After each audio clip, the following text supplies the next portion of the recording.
Discolouration of కంజంక్టివాలో allergic conjunctivitis ఉన్నప్పుడు ఈ కంజంక్టివా కొంతమందికి బ్రౌన్ కలర్లో ఎక్కువ ఉంటుంది అనమాట. మట్టి కలర్లో, బ్రౌన్ అనే దానికన్నా మట్టి కలర్లో ఎక్కువ కనిపిస్తుంటుంది అది అలర్జిక్ కంజంక్టివైటిస్లో. ఆ కలర్ పోతుందా తెల్లగా రావాలని అడుగుతుంటారు పేషెంట్లు, కానీ అది పోవడం కష్టము. వైట్లో రావడం కొంచెం ఏజ్ చిన్నపిల్లల్లో ఎక్కువగా అనిపిస్తుంది ఈ కంజంక్టివా కలర్ గ్రే కలర్గా మారిపోవడము.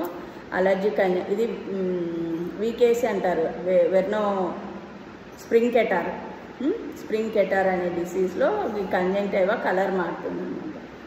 అది నార్మల్గా రావాలా తెల్లగా రావాలా అని అడుగుతుంటారు, కానీ అది కొంచెం కష్టము రావడం. రుద్దకోకుండా అట్లా హెల్తీగా ఉంటే ఏం అలర్జీ తగ్గిపోతే వైట్ కలర్ వచ్చేది ఉంటుంది. కానీ ఈ కంజంక్టివా డిస్కలరేషన్లో అది గ్రేయిష్ డ్యూ టు అలర్జీ అని రాస్తున్నాం కదా, అది గ్రే.